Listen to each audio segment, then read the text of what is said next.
భారతదేశ భూగోళ శాస్త్రంలో మనం ఇప్పటివరకు 2 చాప్టర్స్ని విజయవంతంగా కంప్లీట్ చేయడం జరిగింది.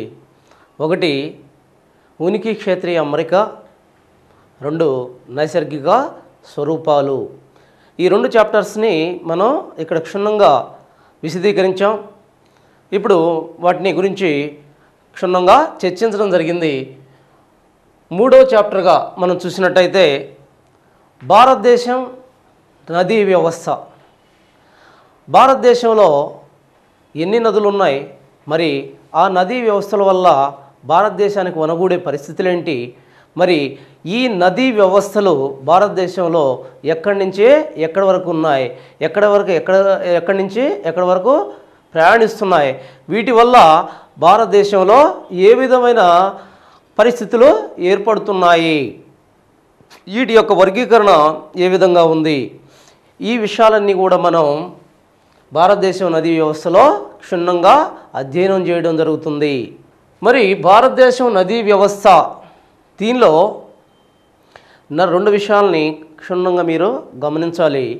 ఒకటి, నదీ వ్యవస్థ అంటే బాగా చూడండి, నదీ వ్యవస్థ.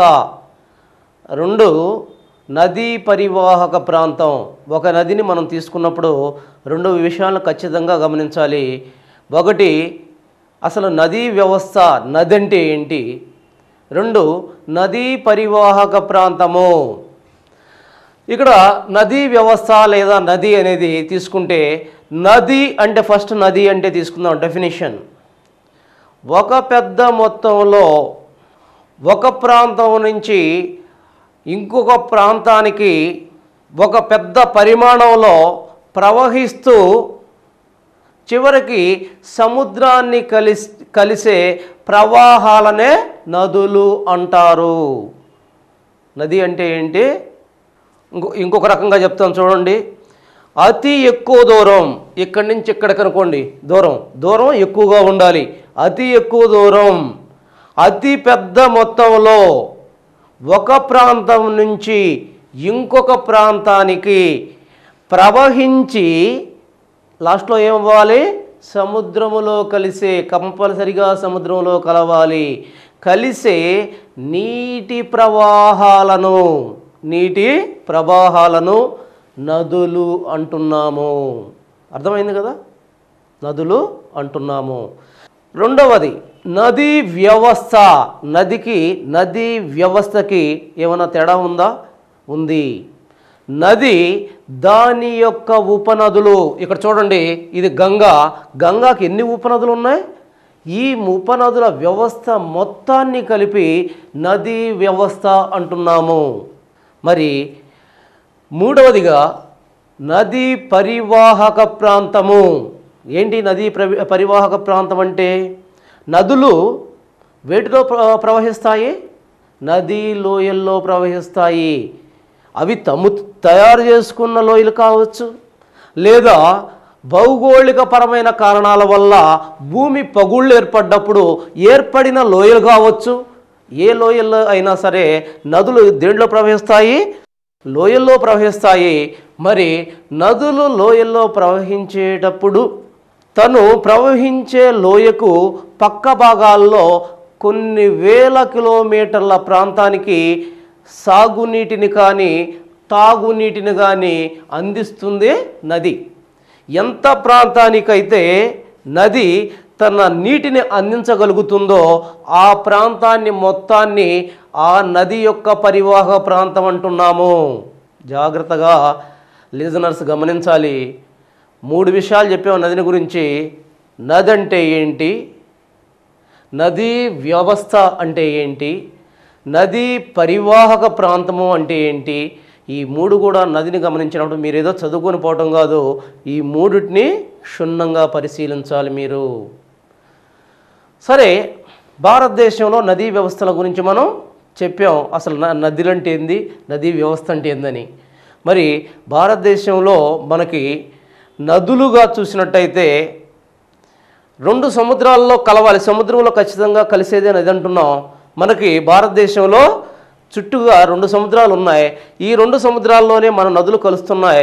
ఒక సముద్రం ఇటు తూర్పుగా ఉన్న సముద్రాన్ని బంగాళాఖాతం అంటున్నాం, పశ్చిమంగా ఉన్న సముద్రాన్ని అరేబియా సముద్రం అంటున్నాం. అయితే ఇక్కడే మనం ఒక విషయం గమనించాలి.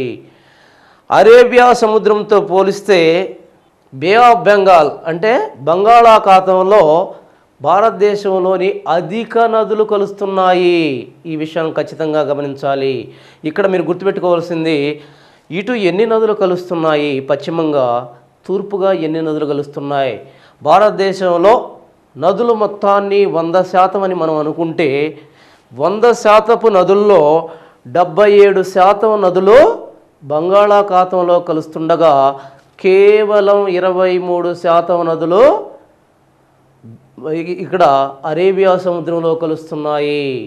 మరి నదుల శాతపరంగా కాకుండా ఒక విషయం ఈ మాత్రం మీరు కంపల్సరీగా గుర్తుపెట్టుకోవాలి. ఇక్కడ చూడండి, ఇక్కడ 23%, ఇక్కడ 77% కలుస్తున్నాయి. ఈ 2 విషయాలు కంపల్సరీగా గుర్తుపెట్టుకోండి. ఇంకొక విషయం ఏంటంటే, నదుల యొక్క పరిమాణపు దృష్ట్యా, నీటి పరిమాణము దృష్ట్యా 100% నదుల్లో ఉండే నీరు మొత్తాన్ని మనం తీసుకున్నట్టయితే ఆ నీరు ఈ ప్రాంతంలో అంటే బే ఆఫ్ బెంగాల్లో ఎంత కలుస్తుంది, బంగాళాఖాతంలో ఎంత కలుస్తుంది, అరేబియా సముద్రంలో ఎంత కలుస్తుంది నీరు. నదులు తాము ప్రవహించేటప్పుడు తమ లోయల్లో ప్రవహించే నీటి మొత్తంలో ఆ మొత్తం నీటిని 100%గా తీసుకుంటే, అంటే భారతదేశపు నదులు తమలో ప్రవహించే మొత్తపు నీటిని మనం 100%గా తీసుకుంటే ఆ 100% నీరులో ఇటువైపు బంగాళాఖాతంలో ఎంత కలుస్తుంది, అరేబియా సముద్రంలో ఎంత కలుస్తుంది చూద్దామా ఒకసారి. 90% బంగాళాఖాతంలో కలుస్తుంటే 10% అరేబియా సముద్రంలో కలుస్తుంది. అరేబియా సముద్రంలో కలుస్తుంది. ఈ విషయాలు మీరు క్షుణ్ణంగా జాగ్రత్తగా గమనించాలి.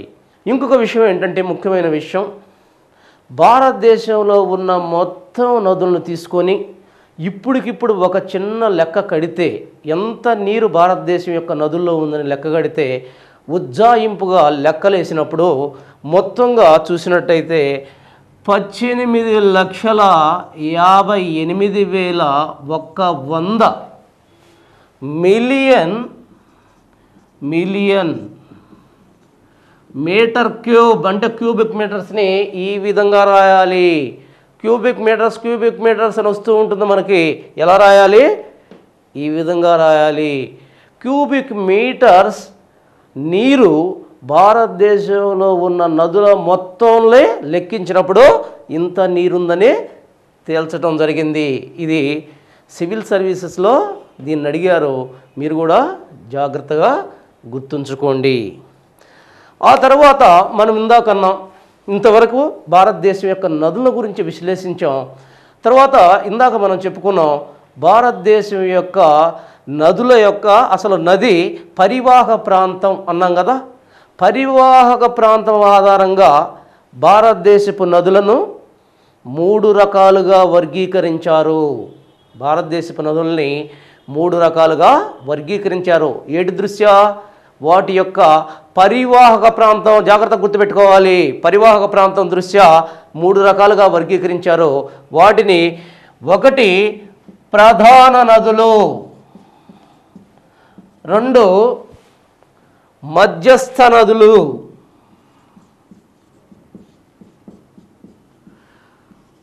3 చిన్న తరహా నదులు.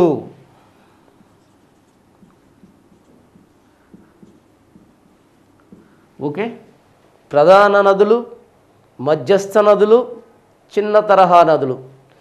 వీటిలో ప్రధాన నదులు అనగా ఏంటి? ఏ నది యొక్క పరివాహక ప్రాంతం అంటే మీకు క్షుణ్ణంగా గుర్తుంటేనే నేను చెప్పే ఈ పాఠ్యాంశం మీకు అర్థమవుతుంది. అందుకనే దేనికి దానికి ప్రతి బిట్టుకి వివరిస్తున్నాను, జాగ్రత్తగా అర్థం చేసుకోండి. ప్రధాన నదులు అంటే దేని మీద, ఏ బేసిస్ మీద దీన్ని వర్గీకరించారని చెప్పాం?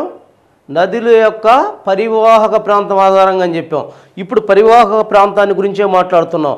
ప్రధాన నదులు అంటే ఏ నది యొక్క అయినా సరే పరివాహక ప్రాంతం more than 20,000 million square kilometres ఉంటే 20,000 మిలియన్ కిలోమీటర్స్ కన్నా ఎక్కువగా 20,000 కిలోమీటర్స్ 20,000 కిలోమీటర్స్ చదరపు కిలోమీటర్స్గా ఉంటే కిలోమీటర్ స్క్వేర్గా ఉంటే వీటిని ఇక్కడ ఇంకా మీరు కావాలంటే ఇట్లా రాసుకోండి.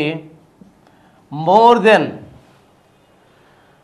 దెన్ కిలోమీటర్ స్క్వేర్స్గా ఉంటే దీన్ని అంటే పరివాహక ప్రాంతం ఎంత ఉండాలి? 20,000 చదరపు కిలోమీటర్ల కన్నా ఎక్కువ ఉంటే వాటిని ప్రధాన నదులు అన్నారు. ఏమన్నారు? ప్రధాన నదులు అన్నారు. మరి భారతదేశంలో ఇంత పెద్ద నదులు ఉన్నాయా? ఇంత పరివాహక ప్రాంతం కలిగిన నదులు ఉన్నాయా? ఉన్నాయి. మొత్తం భారతదేశంలో 14 ఉన్నాయి. ఎన్ని ఉన్నాయి? 14 ఉన్నాయి. ఇక్కడ రాస్తాను, జాగ్రత్తగా చూసుకోండి. ఇక్కడ 14 ఉన్నాయి. మరి మధ్యస్థ నదులు అంటే ఏంటి? సింపుల్గా గుర్తుపెట్టుకోండి. 20,000 నుండి లేదా ఇది ఇటు నుంచి ఇటు రాసుకోండి, ఇంకా బాగుంటుంది మీకు. 2,000 నుంచి 20,000 మధ్యలో ఉన్న మధ్యస్థ నదులుగా పేర్కొంటున్నాము. ఇవి భారతదేశంలో 49 వరకు ఉన్నాయి. ఇవి భారతదేశంలో 49 వరకు ఉన్నాయి. మరి చిన్న తరహా నదులను చూస్తే లెస్ దెన్ 2,000 చదరపు కిలోమీటర్ల కన్నా తక్కువగా ఉన్న వాటిని మనం చిన్న తరహా నదులు అంటున్నాం. ఇవి కొన్ని వందల వరకు ఉన్నాయి. వీటిలో మీరు గమనించాల్సింది ఏంటంటే భారతదేశంలో ప్రవహిస్తున్న మొత్తం నీటిలో ప్రధాన నదుల్లో ఎంత శాతం నీరు ప్రవహిస్తుందని అడిగాడు. ప్రధాన నదులు ఎన్ని ఉన్నాయి? 14 ఉన్నాయి. చిన్న నదులు మధ్యస్థ నదులు 49 ఉన్నాయి. చిన్న తరహా నదులు కొన్ని వందలు ఉన్నాయి. మరి వీటిలో ప్రధాన నదుల్లో ప్రవహిస్తున్న నీరెంత? మొత్తం భారతదేశ నదుల్లో ప్రవహిస్తున్న నీటిలో ప్రధాన తరహా నదుల్లో ప్రవహిస్తున్న నీరెంత అని అడిగాడు మొన్న. వీటిని కూడా మీరు ఖచ్చితంగా తెలుసుకోవాలి. చూడండి, ఇక్కడ ప్రధాన నదుల్లో 85% వరకు ప్రవహిస్తుంది. ప్రధాన నదుల్లో 85% వరకు ప్రవహిస్తుంటే మధ్యస్థ నదుల్లో 7% ప్రవహిస్తుంది. మీకు నేను రాసేటప్పుడే మీకు అర్థమవుతుంది. ఈ ఉన్నా సరే 7% నదులు దీనిలో ప్రవహిస్తూ ఉన్నాయి. ఆ తర్వాత ఇక్కడ చిన్న తరహా నదులను చూస్తే 8% ప్రవహిస్తున్నాయి. గమనించారు కదా? మొత్తం ఎంత అయింది? 100%. కూడండి ఒక్కసారి. 85 ఈ 2 కలిసి 15, మొత్తం 100%. ఈ 100%లో ప్రధాన నదులు ఉన్నది 14, కానీ దాంట్లో ప్రవహిస్తున్న నీటి శాతం 85% ఇక్కడే ప్రవహిస్తుంది. ఆ తర్వాత మధ్యస్థ నదులు మనకున్నది 49 అయితే వాటిలో 7% మాత్రమే దీనిలో ప్రవహిస్తుంది. మరి చిన్న తరహా నదుల్లో మనకి 8% నీరు చిన్న తరహా నదుల్లో ప్రవహించడం మనం చూస్తున్నాం.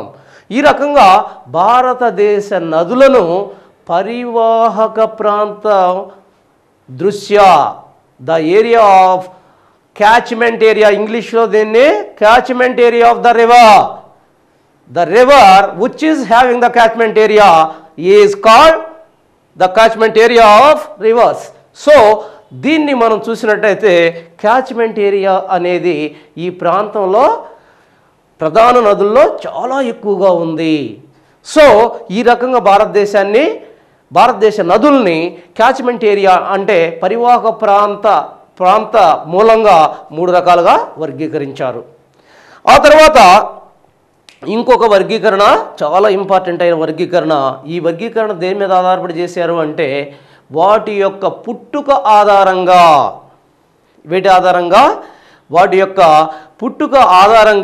వీటిని విభజించడం జరిగింది, వర్గీకరించడం జరిగింది. తర్వాత రెండో వర్గీకరణగా మనం చూసినట్టయితే ఈ వర్గీకరణలో మనకి నదులను వాటి యొక్క ఉద్భవన ప్రాంతాల ఆధారంగా, అంటే పుట్టుక ఆధారంగా వాటిని మరలా మనం 4 రకాలుగా వర్గీకరించుకున్నాం. 4 రకాలుగా వర్గీకరించుకున్నాం. ఇది ముఖ్యమైన వర్గీకరణ. ఇక్కడ చూసినట్టయితే మనకి మొదటిగా హిమాలయ నదీ వ్యవస్థ, హిమాలయ నదీ వ్యవస్థ. 2 ద్వీపకల్ప నదీ వ్యవస్థ. 3 అంతస్థలీయ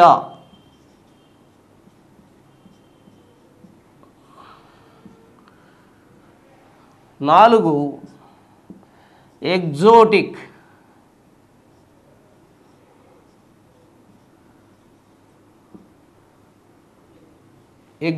నదీ వ్యవస్థ. ఇక్కడ మనం చూసినట్టయితే హిమాలయ నదీ వ్యవస్థ అంటున్నాం. మరి హిమాలయ నదీ వ్యవస్థ అంటే నదులు, ఏ నదులైతే హిమాలయాల్లో పుట్టి కిందకు ప్రవహించి మైదాన ప్రాంతంలో ప్రవహిస్తూ చివరకు సముద్రంలో కలుస్తూ ఉన్నాయో వాటిని హిమాలయాలు, హిమాలయ నదులు లేదా హిమాలయ నదీ వ్యవస్థలు అంటున్నాము. ఇక్కడే మనకు అర్థమవుతుంది ఏ నదులైతే హిమాలయాల్లో పుడుతున్నాయో, ఏ నదులైతే నిర్విరామంగా ప్రవహిస్తున్నాయో ఆ నదులు మనం హిమాలయ నదులుగా చెప్పుకుంటున్నాము. వీటికి కొన్ని స్పెసిఫిక్ క్యారెక్టర్స్ ఉన్నాయి. ఖచ్చితంగా మనం గుర్తుపెట్టుకోవాలి. ఏంటి ఆ స్పెసిఫిక్ క్యారెక్టర్సు? ఇవి వర్షాధారిత నదులు కావు. నేను మాట్లాడే ప్రతి వర్డ్ని జాగ్రత్తగా గమనించాలి మీరు. ఇవి వర్షాధారిత నదులు కావు, అంటే వర్షం మీద ఆధారపడ్డ నదులు కావు. ఇవి మరి దేని మీద ఆధారపడ్డాయి ఈ నదులన్నీ కూడా అని మనం చూసినట్టయితే ఈ నదులన్నీ కూడా ఈ హిమాలయాల్లో మంచు కరిగి కిందకు ప్రవహిస్తూ ఉంటే వాటి ఆధారంగా ఏర్పడ్డ నదులు కాబట్టి ఇవి నిరంతరము ప్రవహిస్తూ ఉంటాయి. మరి ఇలా నిరంతరం ప్రవహిస్తుంటూ ఉండడం వల్ల అంటే సంవత్సరం పొడవునా ఇవి ప్రవహిస్తూ ఉంటాయి. ఇవి ఎండిపోవటం అంటూ ఉండదు. దానివల్ల వీటిని జీవనదులు అంటున్నాము. జీవనదులు అని ఎందుకు అంటున్నాం? హిమాలయ నదుల్ని నిరంతరం ప్రవహిస్తూ ఉంటాయి. ఎందుకని? అక్కడ నిరంతరం మంచు కురుస్తూ ఉంటుంది. మంచు నీరుగా మారుతుంది. ఆ నీరు పెద్ద మొత్తంలో నదుల్లో ప్రవహిస్తూ ఉంటుంది. అయితే ఇక్కడ ఇంకొక స్పెసిఫిక్ క్యారెక్టర్ ఇది జీవనది. రెండో స్పెసిఫిక్ క్యారెక్టర్ ఏంటంటే ఇవి చాలా వేగంగా ప్రవహిస్తుంటాయి. వీటి యొక్క నదీ లోయలు ఇరుకుగా ఉంటాయి. ఎందుకని వేగంగా ప్రవహిస్తాయి? చాలా ఎత్తు నుంచి కిందకు ప్రవహించే నదికి అత్యధిక శక్తి ఉంటుంది. ఆ శక్తి వల్ల అది చాలా వేగంగా ప్రవహిస్తుంది. అంతేకాకుండా తన లోయల్ని చాలా లోతుగా తయారు చేసుకుంటుంది. అందుకనే హిమాలయ నదులు ఏర్పరిచే లోయలు వి ఆకారంలో ఉంటాయి. చాలా జాగ్రత్తగా గమనించాలి మీరు. ఎలా ఉంటాయి? వి ఆకారంలో ఉంటాయి. ఈ వి ఆకారంలో హిమాలయ నదుల యొక్క లోయలు ఏ ఆకారంలో ఉంటాయి? వి ఆకారంలో ఉంటాయి. మరి ఈ నదులు కానీ మనం చూసినట్టయితే ఇవి ద్వీపకల్ప నదులతో పోల్చిన ఇవి వయసు తక్కువగా ఉన్న నదులుగా మనం చెప్పవచ్చు. అంతేకాకుండా తను ప్రవహించే మార్గంలో అనేక రకాలైన గార్జెన్లు ఏర్పరుస్తాయి. ఏంటి గార్జ్ అంటే? అతి లోతైన లోయలను మనం గార్జీలు అంటాము. లోయలు ఉన్నాయి, బాగా లోతైన లోయల్ని మనం గార్జీలు అంటాం. మరి అటువంటి గార్జెల్ని ఇవి ఏర్పరుస్తూ ఉంటాయి.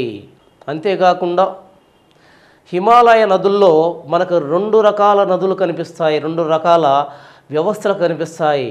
ఒకటి పూర్వానువర్తిత నదులు, యాంటిసిడెంట్ డ్రైనేజ్ సిస్టమ్. పూర్వానువర్తిత నదులు, అనువర్తిత నదులు 2 రకాలు. ఒకటి పూర్వానువర్తిత నదులు, 2 అంతర్ అనువర్తిత నదులు. పూర్వానువర్తిత నదులు అంటే ఏంటి? ఈ రెండు గురించి ఎన్నిసార్లు క్వశ్చన్ అడిగినా అభ్యర్థి కన్ఫ్యూజ్ అవుతూనే ఉన్నాడు. జాగ్రత్తగా చూసుకోవాలి. ఇక్కడ పూర్వానువర్తిత నదులు అంటే హిమాలయాలు పుట్టక ముందే ఆవిర్భవించిన నదులు లేదా పుట్టిన నదులు. జాగ్రత్తగా ఉండాలి. హిమాలయాలు పుట్టలేదు, అప్పుడే పుట్టిన నదుల్ని, అంతకుముందే పుట్టిన నదుల్ని పూర్వానువర్తిత నదులు అంటున్నాం. వాటిలో ముఖ్యంగా మనకి సింధు, బ్రహ్మపుత్ర, సట్లెజ్ వీటన్నింటిలో కూడా పూర్వానువర్తిత నదులుగా పేర్కొనవచ్చు. ఇక్కడే హిమాలయ నదుల్లోనే. తర్వాత కొన్ని నదులు హిమాలయాలు ఆవిర్భవించిన తర్వాత, హిమాలయాలు పుట్టిన తర్వాత మాత్రమే పుట్టాయి, తర్వాత కాలంలో పుట్టాయి. వాటిని అంతర్ అనువర్తిత నదులు అంటున్నాము. మరి ఈ అంతర్ అనువర్తిత నదులు ముఖ్యంగా మనకు ఈ యమున, కోసి, తీస్తా, తర్వాత గంగా, ఈ నదులన్నీ కూడా తర్వాత కాలంలో పుట్టిన నదులుగా మనం చెప్పుకోవచ్చు. వీటన్నిటిలో డిఫరెన్స్ని జాగ్రత్తగా గమనించాలి మీరు. ఆ తర్వాత మనం చూసినట్టయితే వీటిలో 3 ముఖ్యమైన నదీ వ్యవస్థలు, హిమాలయ నదీ వ్యవస్థల్లో 3 ముఖ్యమైన నదీ వ్యవస్థలు మనకు కనిపిస్తాయి. దీనిలో మనం చూసినట్టయితే ఇది కంపల్సరీగా మనం చదువుకోవాల్సిన ఆవశ్యకత ఉంది. ఇక్కడ చూడండి జాగ్రత్తగా, నేను ప్రతిదీ రాస్తున్నాను, ప్రతిదీ బొమ్మేస్తున్నాను. జాగ్రత్తగా మీరు ఇక్కడ ఏ విధమైన డౌట్ లేకుండా చూసుకోండి. 1 సింధు నదీ వ్యవస్థ. సింధు నది వ్యవస్థ, సింధు నదీ వ్యవస్థ. 2 గంగా నదీ వ్యవస్థ. 3 బ్రహ్మపుత్ర. గంగా నదీ వ్యవస్థ, 3 బ్రహ్మపుత్ర నదీ వ్యవస్థ. ఈ 3 నదీ వ్యవస్థలు హిమాలయ నదీ వ్యవస్థల్లో ప్రాముఖ్యమైన నదీ వ్యవస్థలు. ఈ 3 నదీ వ్యవస్థల్ని మనం ఖచ్చితంగా అధ్యయనం చేయాలి. ఇక్కడ ఏదో చదవటానికి ఏముండదు. ఇక్కడ కంప్లీట్గా కొన్ని వందల చిన్న చిన్న నదుల్ని, వాటి యొక్క బిట్స్ని మీరు పిడికొట్టాల్సిన ఈ చాప్టర్లో మీరు చేయాల్సింది భయంకరమైన జ్ఞాపక శక్తి ఉండాలి. ఇది మీరు అర్థం చేసుకోవాలంటే కంప్లీట్గా దీన్ని చదివేది ఏముండదు. ఇక్కడ కంప్లీట్గా మగ్గింగ్ చేయటమే. ఇక్కడ సింధు నదీ వ్యవస్థ. ఇప్పుడు చూడండి, సింధు నదీ వ్యవస్థను మీరు చూసినట్టయితే ఇదే సింధు నదీ వ్యవస్థ. దీన్నే సింధు నదీ వ్యవస్థ అంటున్నాం. ఈ సింధు నదీ వ్యవస్థలో మనకి ఇక్కడ కూడా కొన్ని యాక్చువల్గా ఇక్కడ చూసినట్టయితే సింధు నదీ వ్యవస్థ ఎక్కడి నుంచి స్టార్ట్ అయింది, ఇది ఎక్కడ పుట్టింది సింధు నది? భారతదేశంలో సింధు నదీ వ్యవస్థ అనేది ఒక జీవనదీ వ్యవస్థ, అతి ప్రాచీనమైన నదీ వ్యవస్థ. అంతేకాకుండా ఇది అతిపెద్ద నదీ వ్యవస్థగా మనం చెప్పుకోవచ్చు. మరి ఇంతటి సింధు నదీ వ్యవస్థను మనం చూసినట్టయితే ఈ సింధు నదీ వ్యవస్థ అనేది ఎక్కడ దీని పుట్టుక ఎక్కడ జరిగిందని మనం చూసినట్టయితే టిబెట్ ప్రాంతం. జాగ్రత్తగా గమనించాలి. ఈ టిబెట్ ప్రాంతంలో ఉన్న మానస సరోవరం, ప్రతిదీ బిట్టే, మానస సరోవరంలో పుట్టింది. జాగ్రత్తగా గమనించండి, మానస సరోవరంలో పుట్టింది. ఇక్కడ తోమ్చుంగ్ అనే ప్రాంతంలో ఇది ఈ ప్రాంతంలో భారతదేశంలోకి ప్రవహించింది. భారతదేశంలోకి ఎంటర్ అయిన తర్వాత చూడండి, భారతదేశంలోకి ఎంటర్ అయింది. ఎక్కడ ఎంటర్ అయింది? తుమ్చోంగ్ ఈ ప్రాంతంలో ఎంటర్ అయింది. ఆ తర్వాత చూడండి, ఇక్కడ 2 శ్రేణులు ఉన్నాయి. ఏం శ్రేణులు అవి? లడక్, జస్కార్. ఈ లడక్, జస్కార్ శ్రేణుల గుండా ప్రయాణిస్తూ ఇక్కడ ఈ ప్రాంతంలో ఇక్కడ ఈ జమ్మూ కాశ్మీర్ నుంచి పాకిస్తాన్లోకి ఎంటర్ అయింది. ఇక్కడ సింధు తల్వల, ప్రతిదీ గుర్తుపెట్టుకోవాలి. సింధు తల్వల అనే ప్రాంతంలో ఇది మైదాన ప్రాంతంలోకి వచ్చింది. మైదాన ప్రాంతంలోకి వచ్చిన ఈ నదీ వ్యవస్థ క్రమేణా చిన్నగా ప్రయాణిస్తూ ఇక్కడ ఉన్న సింధు మైదాన ప్రాంతాలలో గుండా ప్రయాణిస్తూ ఒక పక్క ఇటు చూస్తే ఈ ప్రాంతం అంతా కూడా ఎడారి ప్రాంతం, ఇటుపక్క కొంత మైదాన ప్రాంతం. ఈ ఎడారి ప్రాంతాల్లోకి నీటిని ఇచ్చుకుంటూ ప్రయాణిస్తూ ఇక్కడికి వచ్చిన తర్వాత కరాచీ, ఇక్కడ ఏ ప్రాంతం అది? పాకిస్తాన్ ప్రాంతం. కరాచీ వద్ద ఇది అరేబియా సముద్రంలో కలుస్తుంది. దీని గమనాన్ని ఒకసారి చూడండి.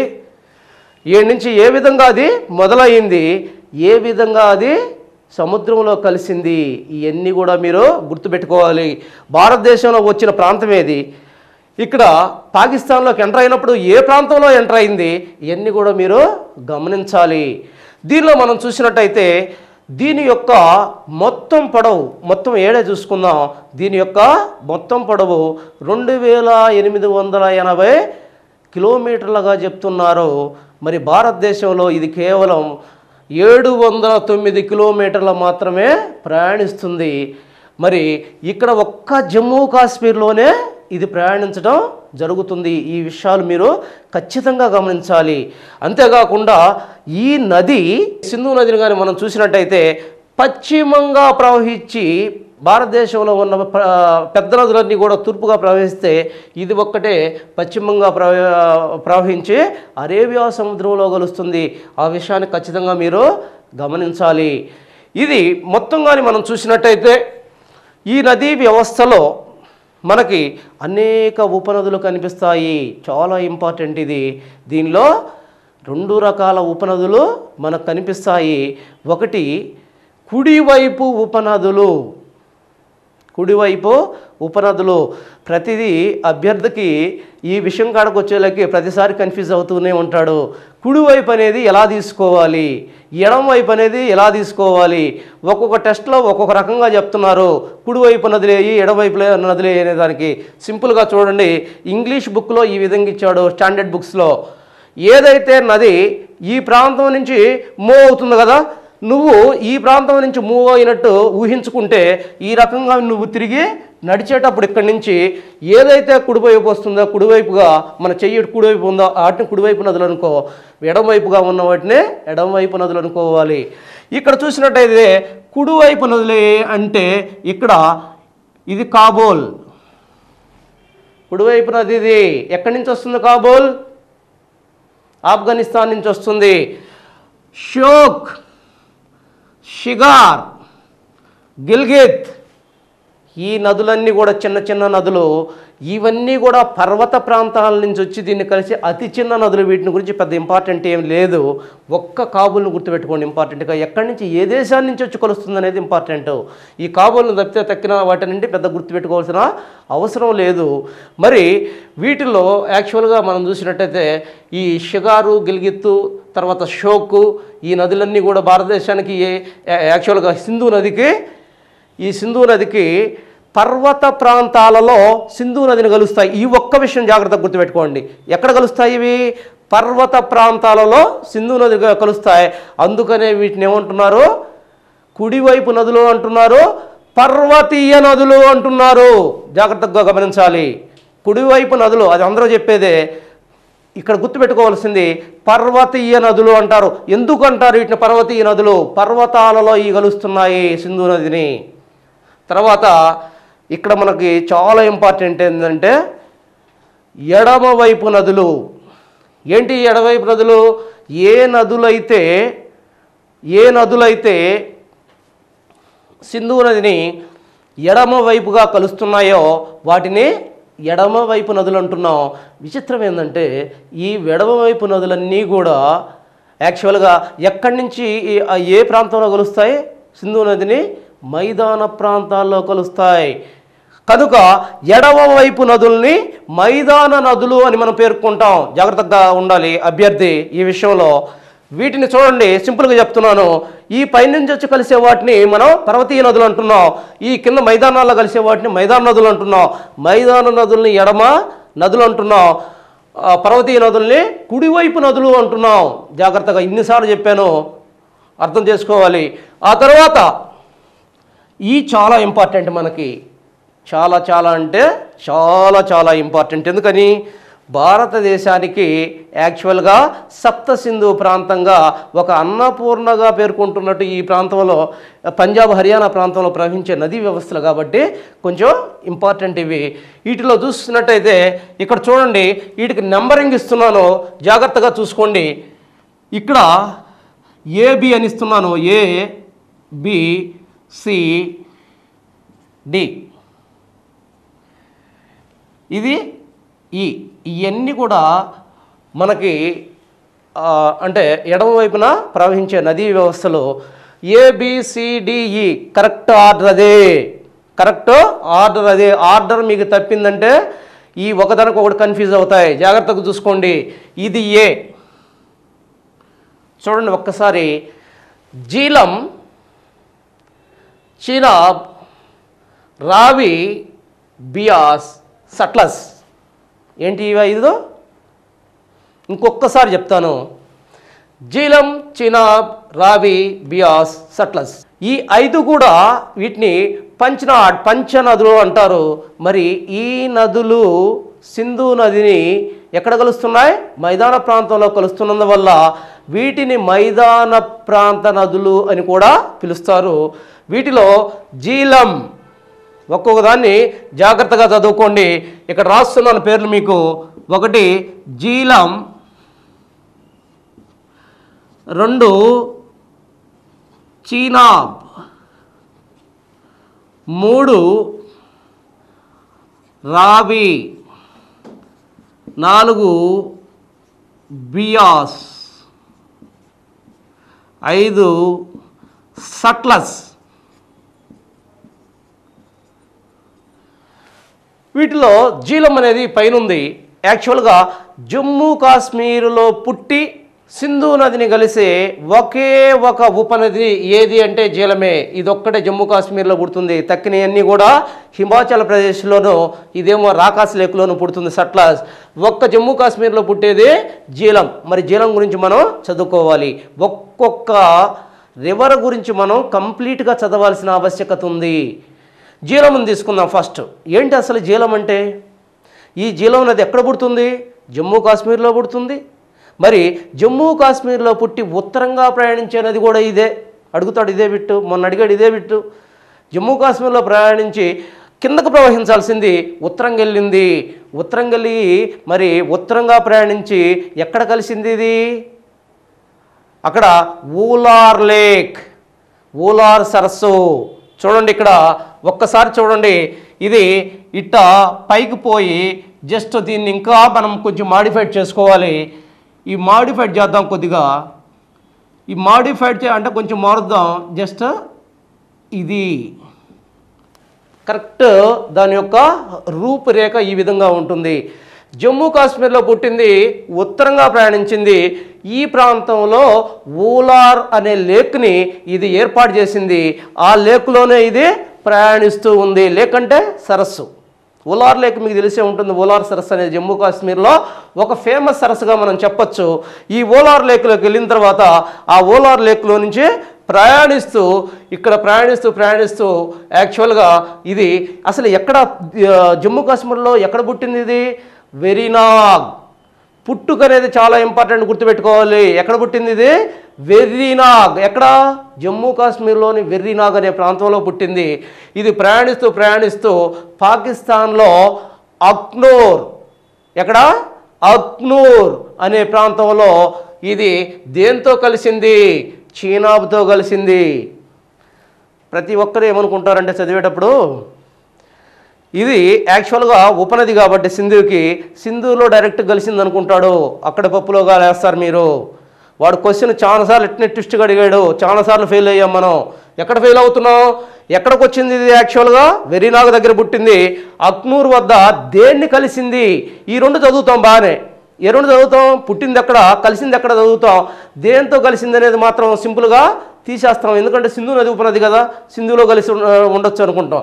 కానీ ఇక్కడ చీనాబ్తో కలిసింది, సింధుతో డైరెక్ట్గా కలవలేదు. అది గుర్తుంచుకోవాలి ఒకటి. ఓకే. అంతేకాకుండా ఈ నది యొక్క ఇంకొక ఇంపార్టెన్స్ ఏంటంటే ఇక్కడికి వచ్చిన తర్వాత కొంత ప్రాంతం వరకు ఇది ఇక్కడ ప్రయాణిస్తుంది, కొద్దిగా అట్ట ప్రయాణిస్తుందంటే ఒక 10 కిలోమీటర్లో జస్ట్ ఆ ప్రాంతంలో బార్డర్ పాకిస్తాను ఇండియా యొక్క బార్డర్లో ఒక 10 కిలోమీటర్లో ప్రయాణిస్తుంది. అట్ట ప్రయాణించే నది ఇది ఒక్కటే, జాగ్రత్తగా గమనించండి. సో ఈ విధంగా మనకి జీలం అనేది చాలా ఇంపార్టెంట్. దీన్ని హైడాస్పస్ హైడాస్పస్ అని కూడా అంటారు. దీన్ని జీలం నదిని హైడాస్పస్ అని కూడా అంటారు. ఆ తర్వాత మనం చూసినట్టయితే ఈ సింధు నదిలో రెండవ ఉపనదిగా మనం చూసినట్టయితే చీనాబ్ నది. చూడండి ఇక్కడ బి పెట్టాను, చీనాబ్ నది. సారీ, ఇక్కడ మీకు ఇంకా కన్ఫ్యూజ్ కాకుండా ఉండాలంటే అక్కడ ఉన్నాయే ఇక్కడ వేయాలి, ఏ బి సి డి ఈ. సో వీటిని చూసినట్టయితే ఈ రకంగా మనం చూసినట్టయితే ఏ జీలం అయిపోయింది, బి చీనాబ్ నది. ఏంటి చీనాబ్ నది అంటే చంద్ర ప్లస్ బాగా, ఈ రెండు నదుల యొక్క కలయిక వల్ల ఏర్పడిందే చీనాబ్ నది. మళ్ళీ చెప్తున్నా, చంద్ర ప్లస్ బాగా, చంద్ర అనేది ఒక చిన్న నది, బాగా అనేది ఇంకొక చిన్న నది, ఈ రెండు కలయిక వల్ల ఏర్పడిందే చీనాబ్ నది. మరి ఈ చీనాబ్ నది అనేది ఎక్కడ పుట్టింది? ఇది హిమాచల్ ప్రదేశ్లోని బారాలాప్చలా, హిమాచల్ ప్రదేశ్లో బారాలాప్చలా, బాగా గుర్తుపెట్టుకోవాలి. ఆ బారాలాప్చలా అనే ప్రాంతంలో ఇది పుట్టింది. ఆ తర్వాత ఇది దరిదాపులు చాలా దూరం ప్రయాణిస్తూ ఇక్కడ పాంచ్నాడ్ అనే ప్రాంతంలో, పాకిస్తాన్లోని పాంచ్నాడ్ అనే ప్రాంతంలో దేన్ని కలిసింది? ఇది సట్లజ్ని కలిసింది. అంతేగాని సింధువును కాదు, సట్లజ్ని కలిసింది. ఇది పరిమాణ దృష్ట్యా అతిపెద్ద నది. ప్రవాహ పరిమాణ దృష్ట్యా పెద్ద నది, పొడవైంది కాదు, గుర్తుంచుకోవాలి. ప్రవాహ పరిమాణ దృష్ట్యా అంటే తన నుంచి ఎంత ప్రవాహాన్ని అది ట్రాన్స్ఫర్ చేస్తుంది అనే దాని దృష్ట్యా ఇది అతి పెద్ద నదిగా మనం చెప్పుకోవచ్చు. మరి ఇది యాక్చువల్గా సట్లజ్ను కలిసే ముందుగా జీలం రావి నదులు దీంతో కలుస్తాయి, అది గుర్తుపెట్టుకోవాలి. చూడండి ఇక్కడ ఇది సట్లజ్ను కలిసే ముందుగా జీలం రావి నదులు దీనిలో కలుస్తాయి, అది కంపల్సరిగా మనం గుర్తుపెట్టుకోవాలి. ఇది అది పెద్ద నదిగా ఉంది. ఆ తర్వాత చూసినట్టయితే రావి నది. మరి ఈ రావి నది అనేది కొంచెం అంత పెద్ద నది ఏం కాదు. మరి ఈ రావి నదిని కానీ మనం చూసినట్టయితే ఇది ఎక్కడ పుడుతుంది? ఇది రాకాస్ లేక్ అనే, ఇది యాక్చువల్గా రాకాస్ లేక్ కాదు, మరి ఇది ఎక్కడ పుడుతుంది? యాక్చువల్గా హిమాచల్ ప్రదేశ్లో పుడుతుంది. మరి ఇది పుట్టిన తర్వాత, ఇది చిన్న లేక్, ఇది పుట్టిన తర్వాత హిమాచల్ ప్రదేశ్లో పుడుతుంది. ఇది పుట్టిన తర్వాత పాకిస్తాన్లో రంగపూర్, ఏం ప్రాంతం అది? రంగపూర్ అనే ప్రాంతంలో దేంతో కలుస్తుంది? చీనాబ్తో కలుస్తుంది. దేంతో కలుస్తుంది? చీనాబ్తో కలుస్తుంది. సో దీని గురించి ఈ సమగ్రంగా చాలు, ఈ ఒక్క పాయింట్ గుర్తుపెట్టుకోండి కంపల్సరీగా. తర్వాత మనకి చాలా ఇంపార్టెంట్ ఇది ఏంటంటే బియాస్ నది. ఎందుకు ఇంపార్టెంట్ బియాస్ నది? ఈ బియాస్ నది కూడా హిమాచల్ ప్రదేశ్లోనే బియాస్ కుండ్, ఏంటిది అది?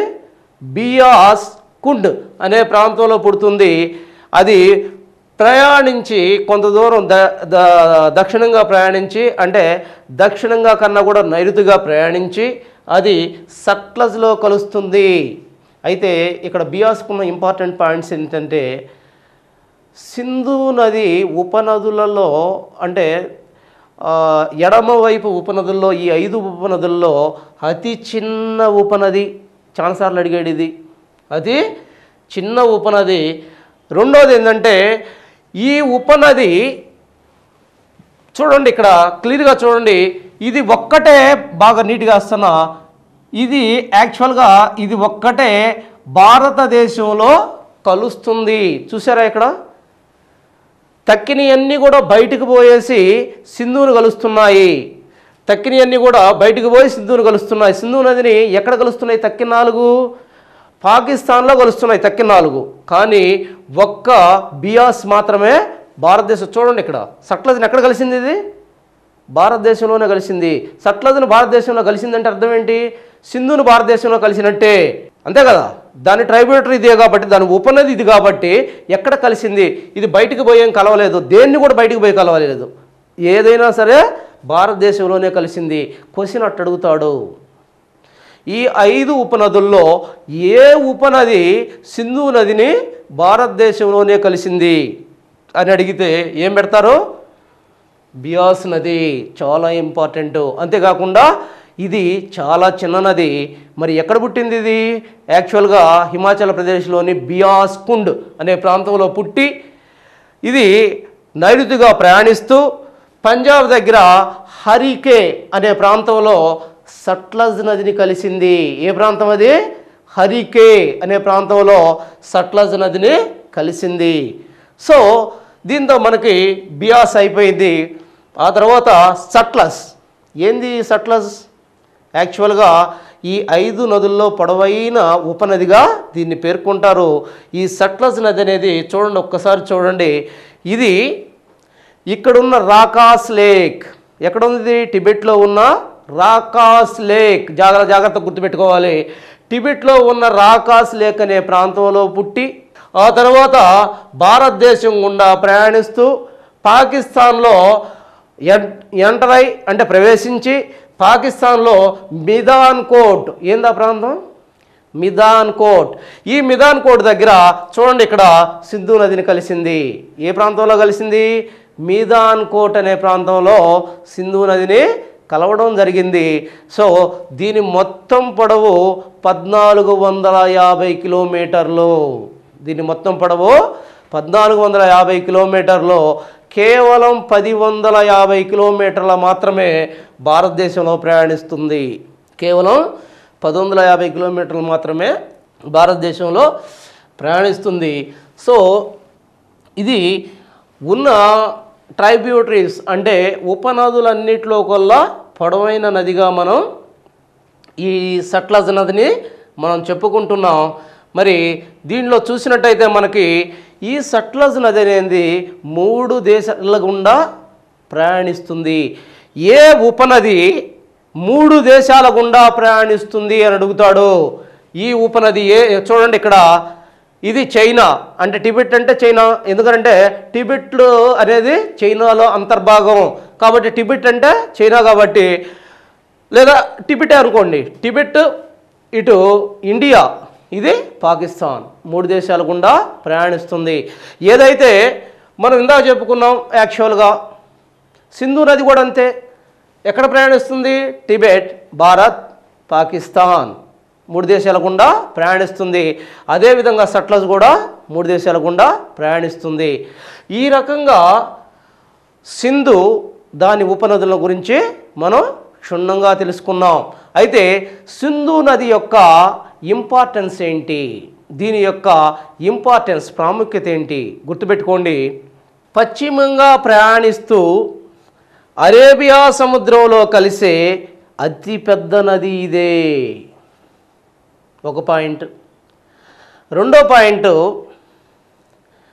ఎడారుల్లో ప్రయాణిస్తూ ఎడారి ప్రాంతానికి జీవజాలాన్ని ఇచ్చే ఆ ప్రాంతాల్లో నీటిని సరఫరా చేసే నదుల్లో అతిపెద్ద నది, భారతదేశంలో కనిపించే అతిపెద్ద నది కూడా ఇదేగా చెప్పుకోవచ్చు. ఈ 2 పాయింట్లు అనేది దీనిలో చాలా ఇంపార్టెంట్. ఓకే, సో దీంతో భారతదేశంలో మనకి సింధు నదీ వ్యవస్థ గురించి మనం కంప్లీట్గా చెప్పుకున్నాము. ఆ తర్వాత మనకి రెండవదిగా గంగా నదీ వ్యవస్థ.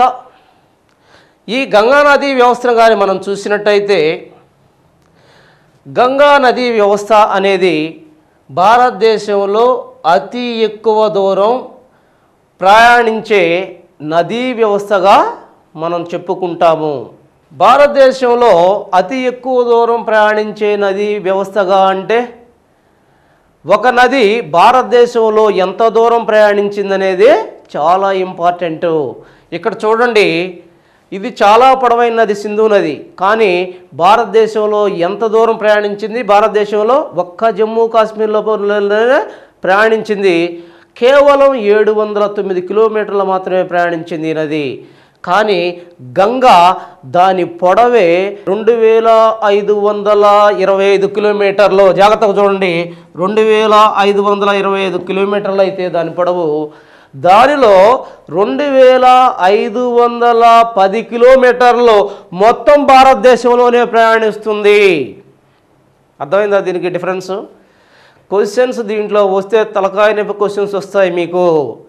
వాడు అడుగుతాడు, భారతదేశంలో మీరు చెప్పండి, ఇప్పుడు భారతదేశంలో ప్రయాణించే నదుల్లో పొడవైన నది ఏది అంటే ఏం చెప్తారు?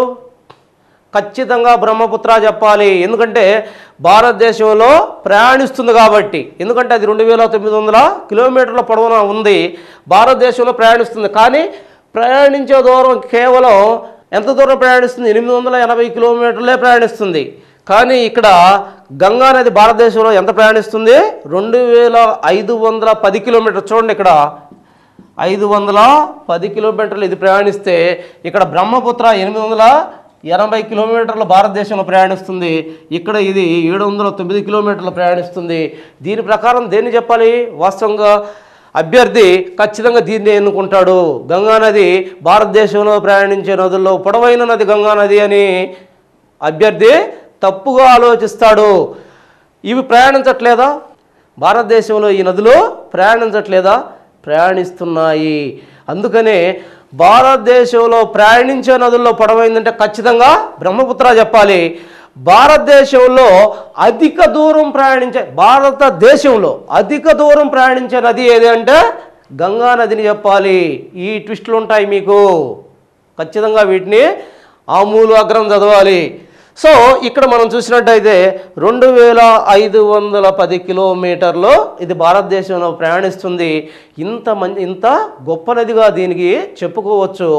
భారతీయుల యొక్క సాక్రిఫైజ్డ్ రివర్గా కూడా దీన్ని పేర్కొంటారు. ఇది ఒక పుణ్య నదిగా కూడా దీన్ని చెప్పుకోవచ్చు. మరి ఇంతటి గొప్ప నదిగా ఉన్న ఈ నదిని మనం కానీ చూసినట్టయితే, ఈ నదిలో గంగా నది వ్యవస్థలో మనం చూసినట్టయితే దీనికి అనేక ట్రైబ్యూటరీస్ ఉన్నాయి, ఉపనదులు ఉన్నాయి. వీటన్నిటి గురించి కూడా మనం చదవాల్సిన అవసరం ఉంటుంది. ముఖ్యంగా గంగా నదిని మనం చూసినట్టయితే, ఈ గంగా నది అనేది 2 నదుల యొక్క కలయిక. గంగా నది ఒకటి కాదు, 2 నదుల యొక్క కలయిక. ఇక్కడ కంప్లీట్గా మీకు చెప్తున్నాను చూడండి. గంగా నది ఇక్కడ చూడండి, హిమాలయాల మీద జస్ట్ ఇక్కడ చూడండి, ఇది హిమాలయాలు అయితే ఈ హిమాలయాల మీద యాక్చువల్గా హిమాలయాలు ఈ విధంగా ఉంటాయి. ఈ హిమాలయాల మీద నుంచి గంగా యాక్చువల్గా 2 నదులు వచ్చేసి ఈ ప్రాంతంలో కలుస్తాయి. దేవప్రయాగ, ఏదది? దేవప్రయాగ అనే ప్రాంతంలో కలుస్తాయి. ఏంటి ఈ 2 చిన్న నదులు? అలక్నంద, భగీరథి. అలక్నంద, భగీరథి. భగీరథి అనేది ప్రతి చిన్న పాయింట్ మీరు గుర్తుపెట్టుకోవాలి. భగీరథి అనేది గంగోత్రి గ్లేషియర్. మరి భగీరథి ఎక్కడి నుంచి పుడుతుంది? ఈ రెండింటి నుంచి గంగా పుట్టింది. ఈ 2 ఎక్కడ పుడుతున్నాయి? భగీరథి అనేది గంగోత్రి గ్లేషియర్ నుంచి, గ్లేషియర్ అంటే హిమనీ నదం నుంచి. అలక్నంద, ఈ అలక్నంద అనేది గర్వాల్ గ్లేషియర్ నుంచి ఈ 2 కూడా పుడుతున్నాయి. ఇక్కడ పుట్టిన ఇవి కిందకు ప్రయాణిస్తూ దేవప్రయాగ అనే దగ్గర కలుస్తున్నాయి. అదంతా అయిపోయిన తర్వాత మళ్ళీ ఇంకొక ఇంపార్టెంట్ విషయం మనం మాట్లాడదాం. ఫస్ట్ దీని యొక్క ఆర్డర్ మనం గమనిద్దాం. ఇక్కడ దేవప్రయాగ దగ్గరకు వచ్చిన తర్వాత 2 కలిసిన తర్వాత దేవప్రయాగ నుంచి కొన్ని వందల కిలోమీటర్లు ప్రయాణించి ఈ ప్రాంతంలో హరిద్వార్ అనే ప్రాంతంలో, ఇది యాక్చువల్గా ఇవన్నీ కూడా ఏంటి? పర్వత ప్రాంతాలు. ఈ పర్వత ప్రాంతం నుంచి కిందకు దిగుతుంది. కిందకి ఎక్కడికి దిగుతుంది? హరిద్వార్. హరిద్వార్ దగ్గర మైదాన ప్రాంతంలోకి దిగుతుంది. మైదాన ప్రాంతం అంటే ఇదంతా కిందంతా కూడా మైదాన ప్రాంతం. ఈ పర్వత పాదాల దగ్గర మైదాన ప్రాంతంలో ఎక్కడ దిగింది అని అడుగుతాడు. హరిద్వార్ వద్ద. హరిద్వార్ వద్ద మైదాన ప్రాంతంలోకి దిగిన తర్వాత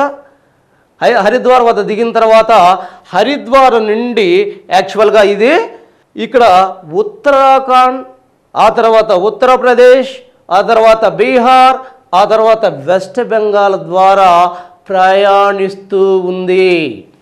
ఈ ప్రాంతాల్లో ప్రయాణిస్తూ ఈ ప్రాంతాలకు కావలసిన సాగునీటిని అందిస్తూ ఈ ప్రాంతాలను సస్యశ్యామలం చేస్తూ ఈ ప్రాంతాల్లో ప్రయాణిస్తూ ఇక్కడికి వచ్చిన తర్వాత వెస్ట్ బెంగాల్లోకి వచ్చిన తర్వాత ఈ ప్రాంతంలో ఒక్కసారి చూడండి. ఈ ప్రాంతంలో ఇక్కడ దీని మీద ఫరక్కా బ్యారేజ్ నిర్మించబడింది. ఎక్కడ నిర్మించబడింది? వెస్ట్ బెంగాల్ దగ్గర ఫరక్కా బ్యారేజ్ నిర్మించబడింది. ఈ ఫరక్కా బ్యారేజ్ దగ్గర ఇది 2 పాయలుగా చీలింది. ఒక పాయ బంగ్లాదేశ్లోకి ప్రవేశించింది. ఒక పద్మ అనే నామంతో బంగ్లాదేశ్లోకి ప్రయాణించింది. చూడండి, ఇక్కడ బంగ్లాదేశ్లోకి ప్రవేశించిన ఈ పాయను పద్మ అన్నాము. ఏమన్నాం? పద్మ అన్నాం. మరి ఇది దక్షిణంగా ప్రయాణించిన ఈ పాయని హుగ్లీ నది అన్నాము. ఏమన్నాం? హుగ్లీ నదిగా చెప్పబడింది. ఈ రకంగా ఇది సముద్రంలో కలపబడింది. ఒక పాయ హుగ్లీ రూపంలో బే ఆఫ్ బెంగాల్లో కలపబడింది. రెండో పాయ బంగ్లాదేశ్లోకి వచ్చిన తర్వాత మేఘనాగా మారి, అంటే బ్రహ్మపుత్ర నదితో కలిసి మేఘనాగా మారి సముద్రంలో కలపబడింది. సో ఈ విధంగా మనం చూసినట్టయితే ఇది మొత్తం కూడా 2225 కిలోమీటర్ల మేర విస్తరించిన ఒక గొప్ప నదీ వ్యవస్థగా మనం చెప్పవచ్చు. గంగా నదీ వ్యవస్థను కానీ మనం చూసినట్టయితే ఇది ప్రపంచంలో ఉన్న అతిపెద్ద నదీ వ్యవస్థల్లో ఒక పెద్ద నదీ వ్యవస్థగా మనం చెప్పుకుంటున్నాం. ముఖ్యంగా మనం గమనించాల్సింది ఏంటంటే ఈ నదీ వ్యవస్థలు, గంగా నదీ వ్యవస్థల్లో ముఖ్యంగా భగీరథి, అలక్నంద 2 కలిసి దేవప్రయాగ అనే ప్రాంతంలో కలిశాయని చెప్పుకున్నాం కదా. మరి ఈ అలక్నంద అనేది దేవప్రయాగ చేరే ముందుగా కొన్ని నదులతో కలుస్తుంది. దేవప్రయాగ అనే చేరే ముందుగా కొన్ని నదులతో కలుస్తూ ఉంది. అలక్నంద దేవప్రయాగాన్ని కలిసే ముందుగా మరి ఇది కొన్ని రకాలైన నదుల్ని కలుస్తూ ఉంది. వీటిని గురించి మనం క్షుణ్ణంగా అధ్యయనం చేయాలి.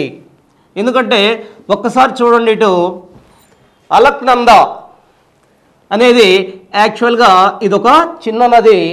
ఈ నది హిమాలయాల మీద నుంచి ప్రవహిస్తూ ఉన్నప్పుడు, ఇది హిమాలయాలు అనుకుంటే హిమాలయాల మీద నుంచి కిందకు ప్రవహిస్తూ ఉన్నప్పుడు ఇక్కడ కిన్నెరసాని అనే నదిని మొదటగా కలుస్తుంది. కిన్నెరసాని అనే నదిని కలిసేటప్పుడు ఆ 2 నదులు కలిసిన ప్రాంతాన్ని మనం రుద్రప్రయాగ అంటున్నాము. ఆ తరువాత దక్షిణంగా ప్రయాణిస్తూ ఈ నది పిండారి అనే నదిని కలుస్తుంది. ఆ పిండారి అనే నదిని కలిసేటప్పుడు ఆ 2 కలిసిన ప్రాంతాన్ని మనం కర్ణప్రయాగ అంటున్నాము.